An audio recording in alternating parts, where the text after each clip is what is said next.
وَيَقُولُونَ طَاعَةٌ، اب پھر منافقین کا حال بتایا جا رہا ہے۔ منافق کہتے ہیں ہم نے اطاعت کی، ہم بات مان گئے۔ پیچھے کہا گیا نا کہ جو رسول کی اطاعت کرے گا وہ اللہ کی اطاعت کرے گا۔ رسول کی اطاعت دراصل اللہ ہی کی اطاعت ہے۔ یہ کتنا بڑا کرائیٹیریا ہے، کتنی بڑی بات ہے۔ اب کیا ہے، سچے مومن تو اپنے دل میں تہیہ کر لیتے ہیں، لیکن منافق کیا کرتے ہیں؟ زبان سے خوب کہتے ہیں، خوب سارے لاتے ہیں، بالکل ٹھیک ہے ہم آپ کی بات مانیں گے، رسمی طور پر خوب ہاں ہاں کر دیتے ہیں، زبانی کلامی، یعنی ویسے بہت یسر کرنے والے ہوتے ہیں، لیکن عملاً ان کا حال کیا ہے، پریکٹیکلی کیا کرتے ہیں؟ فَإِذَا بَرَزُوا، پھر جب وہ الگ ہوتے ہیں، بے ریزے، برزہ کا مطلب ہوتا ہے نکلنا، جنگ کے لیے نکلنے کے لیے برزہ کا لفظ استعمال ہوتا ہے، مبارزت، آپس میں ایک دوسرے سے مقابلہ کرنا، تو یعنی آپ سے الگ ہوتے ہیں، آپ کی مجلس سے اٹھتے ہیں، آپ کے پاس سے جاتے ہیں، یعنی آپ کے پاس بیٹھے ہوتے ہیں تو آپ کی ہر ہاں میں ہاں ملاتے ہیں، لیکن جب اٹھ کے باہر جاتے ہیں تو کیا کرتے ہیں؟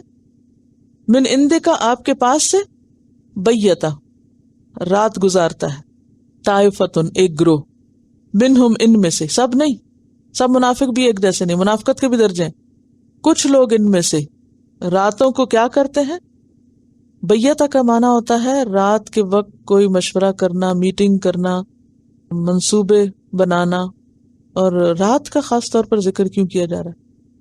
جی، ایسی نیگیٹو ایکٹیویٹیز کو خفیہ رکھنے کے لیے رات کے وقت کا انتخاب، کیونکہ کسی کو پتہ نہیں چلے گا کون آیا کون گیا، ویسے بھی اکثر برے کام جو ہیں وہ اندھیرے میں ہوتے ہیں، رات کو ہوتے ہیں، تو بیتا، رات گزارتا ہے، طائفتن، ایک گروہ، منہم، ان میں سے، غیر الذی، خلاف اس بات کے، غیرہ کا مطلب یہ خلاف ہے، تقولو، جو وہ کہہ چکا ہوتا ہے، یا تم کہتے ہو۔ تقولو جو ہے یہ فعل مؤنث بھی ہے اور فعل مخاطب بھی ہے، دونوں معنی ہوتے ہیں، تم کہو یا وہ کہیں، تو واحد مؤنث کا صیغہ بھی ہے اور واحد مخاطب کا۔ واحد مخاطب کا اگر مانا جائے تو مراد ہوں گے حضور صلی اللہ علیہ وسلم، یعنی جو آپ ان کو حکم دیتے ہیں، جو آپ ان سے کہتے ہیں، یہ وہ نہیں کرتے، بلکہ کیا کرتے ہیں؟ آپ کے پاس سے نکل کر راتوں کو چھپ چھپ کر آپ کی باتوں کے خلاف ایکشن پلان بناتے ہیں، ٹھیک ہے؟ یا تقولو کا فاعل طائفہ ہے، یعنی یہ گروہ ان میں سے جو آپ کے سامنے کہتا ہے، باہر نکل کے بالکل اس کے الٹ کہتا ہے۔ یہ بھی ایک منافقانہ طریقہ ہے۔ مومنانہ طریقہ کیا ہے؟ کہ جو کچھ انسان سامنے ہو وہی پیچھے ہو، جو منہ پہ کہے وہی پیچھے کہے، لیکن اکثر لوگوں کی عادت کیا ہوتی ہے؟ سامنے کچھ کہیں گے اور پیچھے کچھ اور کہیں گے، دوہری شخصیت، دو رخا پن، اور یہ دو رخا پن جو ہے قیامت کے دن ایسے لوگ بدترین حال میں ہوں گے جو دنیا میں دو چہروں والے ہیں، سامنے کچھ اور پیچھے کچھ، سامنے تعریف کریں گے، خوشامد کریں گے، اور پیچھے جڑیں کاٹیں گے، برا بھلا کہیں گے۔ تو اس پر اللہ تعالیٰ فرماتے ہیں واللہ یکتب ما یبیتون، واللہ یکتب، اور اللہ لکھ رہا ہے، کیا لکھ رہا ہے؟ ما یبیتون، جو بھی یہ راتوں کو میٹنگز کرتے ہیں یا چھپ کے پلاننگ کرتے ہیں یا تم سے ہٹ کے مشورے کرتے ہیں۔ اب یہاں پر آیا کہ اللہ لکھ رہا ہے، تو اللہ تعالیٰ خود لکھتے ہیں؟ کون لکھتے ہیں؟ فرشتے لکھتے ہیں۔ تو فرشتوں کے لکھنے کو اللہ تعالیٰ نے اپنا لکھنا کیوں کہا؟ کیونکہ وہ اللہ کے حکم سے لکھتے ہیں، اللہ کی نگرانی میں لکھتے ہیں۔ فَأَعْرِضْ عَنْهُمْ، تو آپ ان سے اعراض برتیے، ان کو اگنور کیجیے، کیونکہ منافقت چھپی تو نہیں رہتی، وہ کہیں نہ کہیں تو کھل جاتی ہے نا، کیونکہ وہی لوگ جو ان کی میٹنگز میں شریک ہوتے ہیں وہ پھر کیا کرتے ہیں؟ باہر نکل کر، یعنی جو غدار ہوتا ہے نا، دھوکے باز، وہ کسی کا بھی وفادار نہیں ہوتا، نہ وہ اپنے کا وفادار ہے نہ وہ غیر کا وفادار ہے۔ وہ اگر پیغمبر کی مخالفت کرتے ہیں تو اپنے جو ساتھی ہیں ان کو بھی دھوکہ دیتے ہیں۔ دھوکہ باز ہر ایک کو دھوکہ دیتا ہے نا، یا نہیں؟ وہ کسی کا بھی نہیں ہوتا۔ جو انسان بااصول نہیں، وہ کہیں بھی بااصول نہیں۔ وہ جسے کہتے ہیں نا کہ سانپ کے بچے کو اگر دودھ پلا کے پالو تو کیا کرتا ہے؟ جب اسے موقع ملے گا وہ کاٹ لے گا، وہ کسی کی بھی خیر اور بھلائی کو نہیں جانتا. تو یہ جو منافقت ہے یہ اسی قسم کا طرز عمل ہے. دیکھیے حقیقت ہے نا، جو اللہ سے نہیں ڈرتا اسے بندوں کا کیا ڈر ہو سکتا ہے؟ جو اللہ کی بات نہیں مانتا وہ کسی اور کی کیا مان سکتا ہے؟ جو اللہ کا وفادار نہیں وہ آپ کا کہاں سے ہو سکتا ہے؟ وہ نہیں ہو سکتا.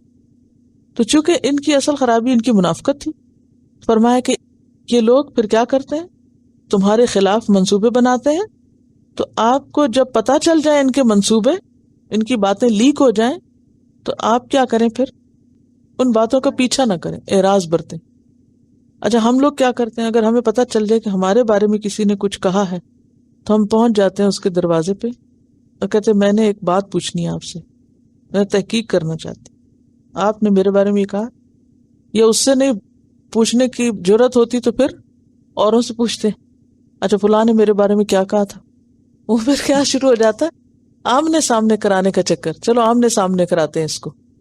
اچھا ایسی حرکتوں سے کیا ہوتا ہے، آمنے سامنے کرنے سے کس قدر فساد اور لڑائی جھگڑے اور اللمان والحفیظ. ایسے تمام موقعوں پر جب آپ کو پتہ چل جائے کہ کسی نے آپ کو دھوکہ دیا یا کوئی غلط کام کیا تو اچھے اخلاق اور وقار کا تقاضا کیا ہے کہ معاملہ اللہ کے سپرد کر کے انسان عارضاً ہو، اگنور کرے، ان باتوں کے پیچھے نہ پڑے. وتوکل علی اللہ، اور اللہ پہ بھروسہ کرو. یعنی عارضاً ہم کیا ہے کہ اگنور کر کے ان کی اصلاح کرتے رہو، انڈائریکٹلی سمجھاتے رہو، اور جب نہ ہی سمجھیں تو پھر توکل علی اللہ، اللہ پہ بھروسہ کرو، کچھ نہیں بگاڑ سکتے آپ کا. وکفا باللہ وکیلا، کافی ہے اللہ کارساز وکیل. جیسے ایک اور جگہ پر آتا نا وَمَن يَتَوَکَّلْ عَلَى اللَّهِ فَهُوَ حَسْبُهُ، جو اللہ پہ توکل کرتا ہے اللہ اس کے لیے کافی ہو جاتا ہے. تو اس آیت سے بنیادی طور پر جو سبق ہمیں ملتا ہے وہ کیا ہے کہ انسان کو بالکل صریح ہونا چاہیے. صریح کا کیا مطلب ہے؟ واضح ہونا چاہیے. جو کسی کے سامنے ہو وہی پیچھے ہو. اگر کسی کے لیے دل میں محبت نہیں تو جھوٹی محبت کا اظہار مت کریں. اگر دل میں عزت نہیں تو جھوٹی عزت نہ کریں کسی کی. اگر کسی کی بات نہیں ماننی تو سامنے یس سر مت کریں. اگر آپ کو کسی کی بات سے اتفاق نہیں تو آپ اس کو وہیں بتا دیں کہ مجھے اس سے اتفاق نہیں. خاموش ہو جائے پھر، لیکن سر نہ ہلائیں کہ ہاں ٹھیک ہے بالکل.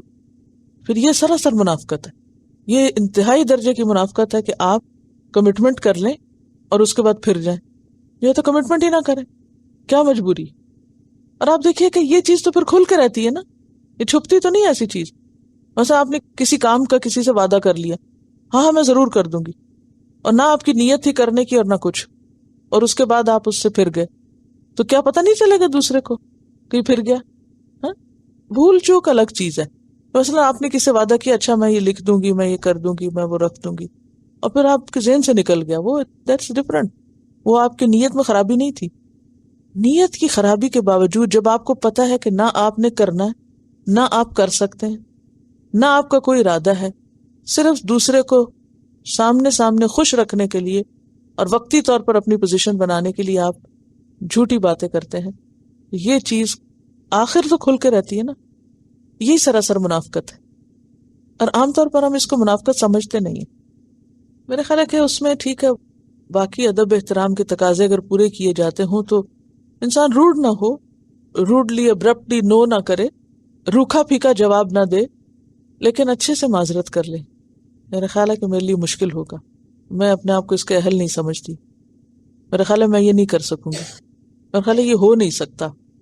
کوئی بھی اچھا ایسا جملہ استعمال کریں کہ جس سے دوسرے کو پتہ چل جائے کہ اس نے کرنا نہیں. جھوٹا وعدہ غلط ہے، کمٹمنٹ نہیں دے. اچھا بعض اوقات یہ بھی ہوتا ہے وقتی طور پر آپ کا ارادہ بھی ہوتا ہے، نیت بھی ہوتی ہے، لیکن بعد میں آپ کو سمجھ آتی ہے کہ یہ چیز اس طرح ٹھیک نہیں ہے جو میں نے کمٹمنٹ کر لی. تو اب کیا کرنا چاہیے؟ یعنی بعض اوقات ایسا ہوتا ہے نا آپ کی نیت میں کوئی خرابی نہیں ہوتی، آپ ولنگ ہوتے، تیار ہوتے ہیں. مثلا آپ سے کہا جی آپ فلاں تاریخ کو فلاں دن کو یہاں آ جائیں فلاں کام کے لیے، نام لکھوا دیں فلاں فلاں کام کے لیے، نام لکھوا دیا. اب جب وہ آئے تو وہ نام لکھے ہوئے ہیں اور کوئی آیا نہیں. مثلا اگر ایسا ہو، یا کچھ لوگ پہنچے اور کچھ کہیں کہ میں تو بھول ہی گیا تھا، تو اب اس سے کیا ہوگا؟ اب آپ خود سوچیں کہ اگر کچھ لوگوں نے کہا ہم آئیں گے فلانا کام کریں گے، اور جب کام کا وقت ہے تو پورے لوگ نہیں پہنچے، تو جو آئے ان کا بھی تو وقت ضائع ہوگا نا، کہ نہیں؟ ان کا بھی ہوگا۔ اجتماعی معاملات ایسے ہوتے ہیں اصل میں، چاہے گھر میں ہو چاہے کسی ادارے میں ہو، مل جل کے ایک مجلس میں ایک چیز طے ہوتی ہے، سب طے کر لی، اب جب باہر نکلتے ہیں تو وہ کوئی اور بات یاد آ جاتی ہے کہ نہیں جی وہ تو فلاں دن چھٹی ہوگی، مثلا کسی خاص دن کوئی کام کرنے کو کہا، او ہو یہ تو ذہن سے نکل گئی کہ اس دن تو چھٹی تھی۔ اب کیا فرض بنتا ہے؟ ان سب کے ساتھ بات کی جائے، یہ نہیں ہو سکتا کہ پھر دو لوگ خود سے فیصلہ کر لیں۔ اجتماعی معاملات میں جن کے درمیان بات ہو، اگر اس کو پلٹانا ہے تو انہی کے درمیان پھر دوبارہ پلٹایا جائے۔ اگر ایسا نہ کیا جائے تو فتنہ فساد پھیلتا ہے، تعلقات میں خرابی ہوتی ہے، ٹیم ورک ٹوٹتا ہے۔ ورنہ آپ دیکھیے کہ دیکھنے میں تو یوں لگتا ہے نا، ایک پورے پکچر سامنے آتی ہے کہ کچھ لوگ ایسے ہیں جو آپ کی مجلس میں حاضر ہوئے، آ کے آپ سے بڑی اچھی باتیں، بڑے ادب آداب سے بیٹھے، ان کے جو بیٹھنے کے سٹائل تھے اس کو بھی قرآن میں ڈسکس کیا گیا، بہت اچھی طرح بات کرتے ہیں تو آپ ان کی باتیں سنتے چلے جائیں، یعنی آپ کا دل خوش کر دیں باتوں سے، اور اٹھ کے جاتے ہیں تو پھر شکل نہیں دکھاتے کہ وہ کہاں گئے، اور اگر کوئی مشکل پڑ جائے، مدینہ کے دفاع کا مسئلہ ہو یا کسی جنگ میں جانے کا، پھر تو بالکل ہی نظر نہیں آئیں گے۔ تو یہ طرز عمل منافقانہ طرز عمل ہے۔ دیکھیں کہ ہم مسلمانوں کی اس وقت بھی مشکل یہ ہے کہ ہمیں ٹیم ورک نہیں ہے، ہم انڈیویجولی تو کام کرنے میں اچھے ہوتے ہیں لیکن ہم مل کے نہیں کرتے، تو یاد رکھیے کہ جو کام مل کے ہوتا ہے اس کی برکت ہی کچھ اور ہوتی ہے۔